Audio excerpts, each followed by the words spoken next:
मराठा आंदोलनाच्या विरोधी याचिकेवरती आज दुपारी हायकोर्टामध्ये तातडीची सुनावणी होणार आहे। जरांगेंच्या या मुंबईमधील आंदोलनाच्या विरोधात गुणरत्न सदावर्ते यांनी याचिका दाखल केलेली आहे आणि जरांगेंच्या आंदोलनाला परवानगी नाकारण्याची सदावर्ते यांनी या याचिकेच्या माध्यमातून विनंती केलेली आहे।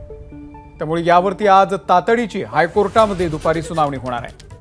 तर जरांगेंच्या आंदोलनाला परवानगी नाकारावी यासाठी गुणरत्न सदावर्ते यांनी हायकोर्टामध्ये ही याचिका दाखल केलेली आहे आणि याच संदर्भामध्ये दुपारी हायकोर्टामध्ये तातडीची सुनावणी पार पडणार आहे। सध्या जरांगे आपल्या लाखो कार्यकर्त्यांसह पुण्यामध्ये आहेत आणि पुण्यावरून ते आज लोणावळ्याला पोहोचतील आणि उद्या ते नवी मुंबई मार्गे मुंबईमध्ये येणार आहेत।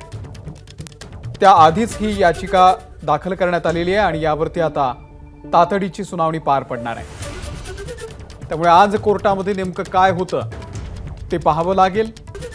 ॲडव्होकेट गुणरत्न सदावर्ते यांनी ही याचिका दाखल केलेली आहे। त्यामुळे मराठा आंदोलनाच्या विरोधी याचिकेवरती दुपारी हायकोर्टामध्ये तातडीची सुनावणी पार पडणार आहे। अमेय राणे अपडेट देतील। अमेय, किती वाजता सुनावणी सुरू होईल?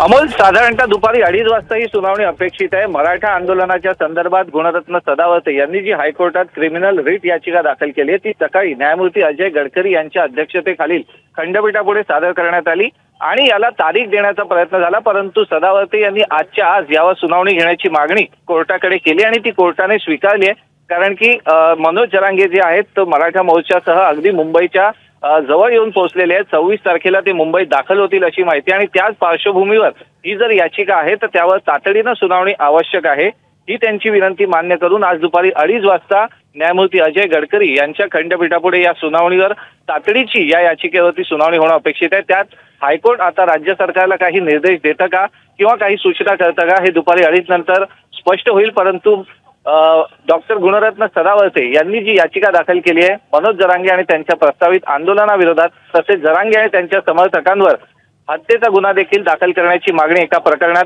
सदावर्तेंनी केली आहे। या संदर्भात आज हायकोर्ट काय निर्देश देतं हे पाहावं लागेल। अमेय, धन्यवाद दिलेल्या संपूर्ण माहितीबद्दल। एबीपी माझा, उघडा डोळे बघा नीट।